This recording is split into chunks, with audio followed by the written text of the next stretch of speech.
बिस्मिल्लाहिर्रहमानिर्रहीम अस्सलाम वालेकुम वीवर्स। मैं इकबाल आरिफ नकवी और आप इकोनॉमिस्ट पॉइंट देख रहे हैं। आपको पता है कि सीजनल अनएम्प्लॉयमेंट किसे कहते हैं? मैं आपको बताता हूं कि सीजनल अनएम्प्लॉयमेंट क्या होती है। सीजनल अनएम्प्लॉयमेंट की ऐसी टाइप है जिसमें लेबर या वर्क फोर्स साल के कुछ अरसा यानी चंद महीनों या हफ्तों के लिए वर्क अपॉर्चुनिटी को अवेल नहीं कर पाती। मिसाल के तौर पे अगर हम एग्रीकल्चरल एक्टिविटी की बात करें तो एग्रीकल्चर सेक्टर में हार्वेस्टिंग और सोइंग सीजन्स होते हैं। तो हार्वेस्टिंग और सोइंग लेबर हार्वेस्टिंग और सोइंग सीजन के अलावा अनएम्प्लॉयड रहती है।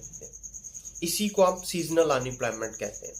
या एक दूसरी मिसाल में अगर हम एम्यूजमेंट पार्क्स की बात करें, एम्यूजमेंट पार्क्स को विंटर सीजन में बेरोजगारी या अनएम्प्लॉयमेंट का सामना करना पड़ता है क्योंकि विंटर सीजन में कम लोग एम्यूजमेंट पार्क्स को विजिट करते हैं। तो ये भी एक सीजनल अनएम्प्लॉयमेंट की एग्जांपल है। वीडियो अगर आपको अच्छी लगी है तो लाइक कीजिए, शेयर कीजिए और अगर आप हमारे चैनल पे नए हैं तो सब्सक्राइब करके बेल आइकन को प्रेस कर दें ताकि आपको हर नई आने वाली वीडियो इसी तरह मिलती रहे। अगली वीडियो तक अपना ख्याल रखिएगा। अल्लाह हाफिज़। Thank you.